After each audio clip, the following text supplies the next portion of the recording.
Ateneo u otra organización, me da igual cuál, yo agradezco muchísimo al Ateneo que se nos dé voz, pero sí insisto en que incluso en el Ateneo habría más parafernalia, se podría hablar más tranquilo, no habría que gritar para que saliera grabado, y eso es un primer paso de lo que nos cuenta Leticia en su libro.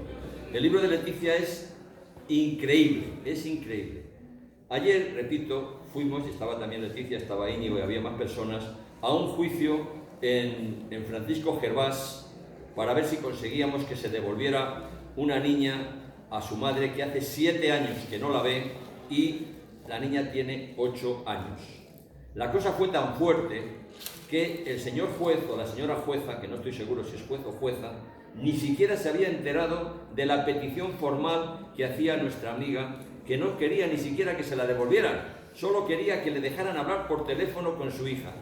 Y la jueza no se había enterado y dijo que no, incluso a que le llamaran por teléfono. Pero ni siquiera la jueza se había enterado de que lo que esta madre quiere es que la dejen hablar por teléfono.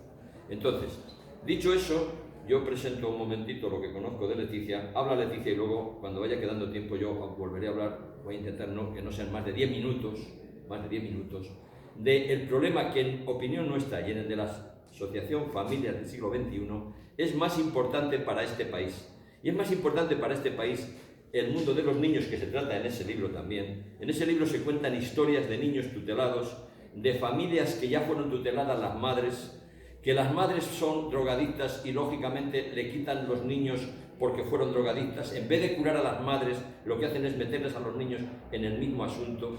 Y entonces, cuando salimos, me hicieron una entrevista y yo dije lo que pienso. Lo que pienso es que España tiene un sistema de justicia que en vez de justicia es injusticia, y que la ley del menor en España, la ley 8/2015, es una auténtica barbaridad contra los niños. Lo explicaré luego con un poco más de detalle, explicaré por qué yo creo que ese libro deberíamos titularle Los Miserables de Víctor Hugo. Ese libro es Los Miserables de Víctor Hugo, pero en el siglo XXI. Y cuando en el XIX Víctor Hugo escribe su libro, es porque él estaba convencido que gracias a su libro dejaría de haber miserables en el planeta, no solamente en Francia. Lo triste de hoy es que estamos en el XXI, han pasado siglo y medio, y ahí está, Leticia nos va a contar lo que ella piensa del pueblo humilde desde su propia humildad, desde la propia situación de dependencia que ella ha vivido por su propia vida y que la ha superado estudiando, entregándose a los demás, superando su diversidad funcional, convirtiéndose en una lideresa del siglo XXI. Y yo lo que creo es que los que están excluidos en el siglo XXI tendrían que dar el salto para ser los líderes y las lideresas de este mundo diferente. Pero si nosotros, los que por la razón que sea tenemos una diversidad funcional distinta, no tenemos problemas graves, no les apoyamos y no hacemos con ellos piña, será muy difícil que sencillamente este mundo sea vivible. Esto es lo que tengo que decir de momento. Gracias, Victoriano. A ver, primero vamos a empezar con la pregunta de la tertulia: ¿cómo pueden ser reinsertadas las personas en exclusión social? Para ello os voy a explicar lo que es la exclusión social. La exclusión social es un proceso que relega a las personas al margen de la sociedad. ¿Y qué es la inserción sociolaboral? La inserción sociolaboral es un proceso que tiene el objetivo de integración social. En el siglo en el que vivimos hay muchos factores que benefician o perjudican el proceso de inserción sociolaboral a las personas. En este caso hablamos de los factores estructurales, económicos, políticos y legales, puesto que según la coyuntura económica del momento, según el partido político que gobierne en el momento, las políticas sociales, los pilares del bienestar social, lo que son las políticas migratorias, se van a ser perjudicadas o modificadas en ese momento, y ahí hay que tenerlo en cuenta. Luego son los factores relacionales. Cuando una persona tiene a la familia apoyándola, es más difícil que esté en exclusión social, pero si no tiene a la familia o al entorno social o a los amigos, es más posible de que ese aislamiento social le dé al fracaso y esté en un estado de vulnerabilidad social. Sí que es verdad que con respecto a los factores relacionales, cuando hablamos, por ejemplo, de personas que están en un proceso de deshabitación, de drogodependencia, sí que es verdad que se les aconseja cambiar del entorno social. Y luego están los factores personales. En los factores personales quiere decir del propio individuo. Si es una persona que está motivada al proceso de cambio, a luchar por su inserción sociolaboral, será mucho más fácil que una persona pues, que tiene depresión, que se encuentra en estado de apatía, que no quiere hacer nada. Y quería mencionar, antes de que se me olvide, con respecto a los factores estructurales, el pilar de la inserción sociolaboral es la educación formal. Y por desgracia, hoy en día el acceso a una educación formal reglada es selectiva. ¿Esto qué quiere decir? Que si una persona, por ejemplo, de 36 años, de mi edad, tiene solo la ESO y vamos a hacer un proceso de inserción, se quiere apuntar a un ciclo de grado medio, aunque en la ESO tuviese 10 puntos matrícula de honor, por haber pasado tantos años, le van a poner 5 puntos y le va a dificultar entrar al ciclo de grado medio. Perdonad si me trabo, que son un poco los nervios. Bueno, a la hora de insertar a las personas, tenemos los recursos privados y los públicos.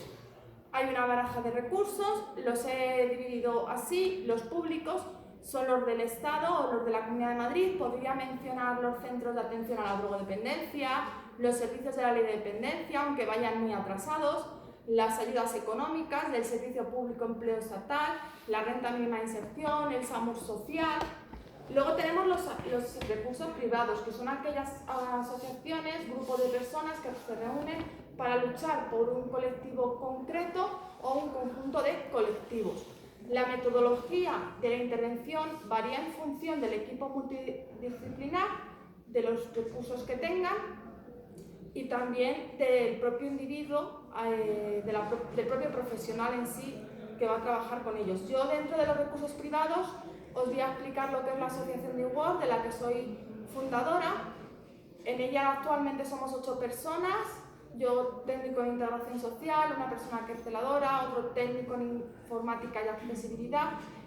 Esas personas han sufrido un proceso de exclusión social y ahora están insertados en la sociedad. Dentro de la fundamentación, dentro de los estatutos de la asociación hay una fundamentación legislativa y en ella nos basamos con la Ley General de Derechos de las Personas con Discapacidad, el Protocolo Marco de Trata de Seres Humanos y en el artículo 47 de la Constitución Española, que dice que todos los españoles tenemos derecho a una vivienda digna y adecuada. Eso es lo que dice la teoría, la práctica es otra. Los fines de la asociación es generar un punto de encuentro y de desarrollo para las personas con diversidad funcional, concienciar a la población sobre la diversidad funcional, cultural y los tipos de identidades de género, disminuir el aislamiento social en personas en riesgo de exclusión social, rescatar y favorecer el proceso de integración social de las víctimas de tráfico humano en igualdad de género. Digo en igualdad de género porque con respecto a los recursos, las víctimas de trata masculinas no hay recursos en la Comunidad de Madrid. Entonces, al detectar esa necesidad, decidimos tirar más por las víctimas de trata masculinas y reducir el número de personas sin hogar, previniendo el sinhogarismo, especialmente la población juvenil. ¿Por qué? Porque cuando una persona menor de edad, joven, está tutelado por el Estado, cuando llega a los 18 años, si no tiene su red de apoyo, si no tiene a su familia, ha perdido el contacto o no la tiene directamente, a ese joven se le llevan a un centro de acogida de personas sin hogar, siendo un futuro persona sin hogar, porque no hay recursos para ellos. Nosotros luchamos la asociación por la accesibilidad universal, principalmente por los derechos humanos, porque es muy importante erradicar la trata, eliminar los delitos de odio, respetar las identidades de género, la educación inclusiva y la igualdad de oportunidades entre hombres y mujeres, habiendo diversidad funcional o no. Entre los valores para nosotros es la esperanza, porque cuando trabajamos con los usuarios es lo último que se pierde. La estabilidad, que es lo que buscan los usuarios, una estabilidad emocional, económica, laboral, psicológica, cualquier tipo de estabilidad. La dignidad, porque está muy tocada por los 3 colectivos con los que trabajamos. Y la fidelidad hacia ellos. Sí que es verdad que también tenemos puesto el luto por las víctimas que han muerto por culpa de las mafias, por las personas sin hogar que han muerto por culpa de los delitos de odio y por las víctimas con diversidad funcional que han muerto a la espera de ayudas, que han muerto por la falta de recursos sanitarios y de las listas de esperas que hay ahora mismo y no poderles dar una atención personalizada para llevar bien su enfermedad. Bueno, pues con los colectivos ya os lo he dicho, diversidad funcional, personas sin hogar y víctimas de trata. ¿Qué actuaciones estamos haciendo actualmente con las personas con diversidad funcional? Luchamos por una ley integral de residencia junto con la Unión, que es la plataforma en defensa en servicios sociales y diversidad.